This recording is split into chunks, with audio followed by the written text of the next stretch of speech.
Hello everyone.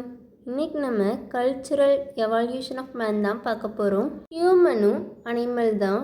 ஹியூமனுக்குன்னு தனியாக ஒரு evaluation கிடையாது. நம்மளும் அனிமல்ஸ் எப்படி எவால்வ் ஆகிருக்கோ அதே மாதிரி தான் நம்மளும் எவால்வ் ஆகிருக்கோம். நம்ம பயாலஜிக்கலாகவும் எவால்வ் ஆகிருக்கோம்.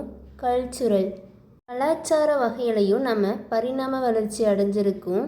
அனிமல்ஸ் கிட்ட இல்லாத பண்புகள் நம்மக்கிட்ட என்னெல்லாம் இருக்குன்னா, ஃபஸ்ட்டு நம்ம ஏதாவது ஒரு இலக்கு செட் பண்ணோன்னா அதை நம்ம போய் அடையிறோம். சுற்றுச்சூழலை கட்டுப்படுத்துகிற சக்தி ஹியூமன்ஸ் கிட்ட தான் இருக்குது. நம்மளால் யோசிக்க முடியும். இதுக்கு முன்னாடி நடந்ததெல்லாம் நம்மளால் ஞாபகம் வச்சுக்க முடியும்.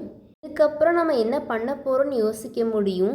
நம்மளோட ஃப்யூச்சரை நம்மளால் இமேஜின் பண்ணிக்க முடியும். நம்மளால் மற்றவங்க கூட பேச முடியும். கூடவே மற்றவங்க கூட ஒர்க் பண்ணி நம்மளோட கோலை, நம்மளோட லைஃப்பை நல்லா லீட் பண்ணலாம். ஹியூமன் எவல்யூஷனை ரெண்டாக பிரிக்கலாம். First organic evolution, second cultural evolution. நம்ம இன்னைக்கு கல்ச்சுரல் எவல்யூஷன் ஆஃப் மேன் பார்க்கலாம். கல்ச்சுரல் எவல்யூஷனுங்கிறது ஒரு ஹியூமனோட நடத்தை, அவங்க எப்படி சமூக கட்டமைப்போடு இருக்காங்க, அவங்க எப்படி அறிவை வளர்த்துக்கிறாங்க, ஒரு ஜென்ரேஷனுக்கும் இன்னொரு ஜென்ரேஷனுக்கும் அது எப்படிலாம் சேஞ்ச் ஆகுது அப்படிங்கிறது தான் கல்ச்சுரல் எவல்யூஷன். ஆர்கானிக் எவல்யூஷன் அப்போது நம்ம ஜீனில் எந்தெந்த சேஞ்சஸ்லாம் நடந்திருக்குங்கிறத பற்றி படிப்போம். இதுவே கல்ச்சுரல் எவல்யூஷனில் நம்ம எப்படி படிக்கிறோம், எப்படி புது புது விஷயத்தை கண்டுபிடிக்கிறோம், அதெல்லாம் வரும். First early human Homo habilis stone டூல்ஸை மட்டும்தான் யூஸ் பண்ணியிருக்காங்க. அதுக்கப்புறம் ஹோமோ எரக்டஸ் ஃபயரை யூஸ் பண்ண கற்றுக்கிட்டாங்க. அதனால் அவங்களோட வாழ்வாதாரம், கூட்ட தொடர்புகள் எல்லாம் இன்க்ரீஸ் ஆச்சு. நெக்ஸ்ட்டு லாங்குவேஜ், மொழி உருவாச்சு. அந்த மொழி ஒருத்தருக்கு தோன்ற சிந்தனைகளை மற்றவங்களுக்கு தெரிவிக்கிறதுக்கு உதவுச்சு. அதுக்கப்புறம் பல சடங்குகள் உருவாச்சு. 10,000 BCயில் ஹியூமன்ஸ் வேட்டையாடுறதை விட்டுட்டு தோட்டத்தில் விவசாயம் பண்ண ஆரம்பித்தாங்க. இதனால் ஒரு இடத்துல இருந்து இன்னொரு இடத்துக்கு வேட்டையாட போகாமல் ஒரே இடத்துல வாழ்கிற பழக்கம் வந்துச்சு.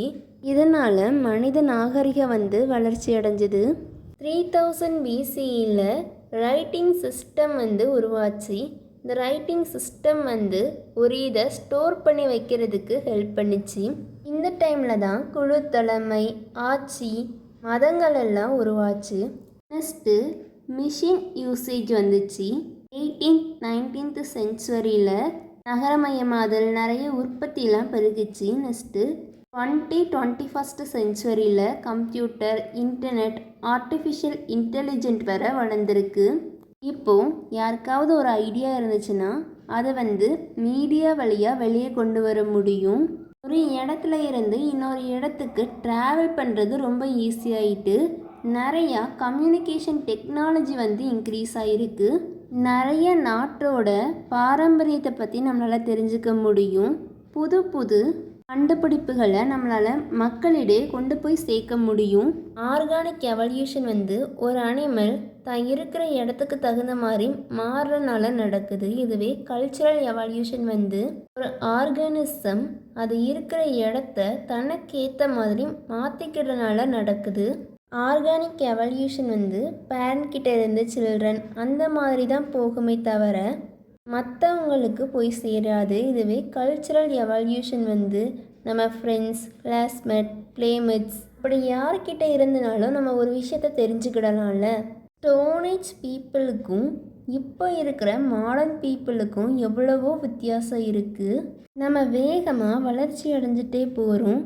லாஸ்ட் 25,000 இயர்ஸாக நம்ம அதிவேகமாக வளர்ச்சி அடைஞ்சிட்ருக்கோம். குகைகளில் தனித்தனியாக வாழ்ந்துட்டு இருந்தாங்க. லீஃபை ட்ரெஸ்ஸாக போட்டிருந்தாங்க. வேட்டையாடி சாப்பிட்டாங்க. அதுக்கப்புறம் டூல்ஸ் வந்துச்சு. ஸ்டோன் டூலு, ஃபயரு, அதுக்கப்புறம் கம்யூனிகேஷன், விவசாயம், அதுக்கப்புறம் ரைட்டிங்ஸு, இண்டஸ்ட்ரீஸுன்ட்டு எவ்வளவோ இம்ப்ரூவ் ஆகிருக்கு.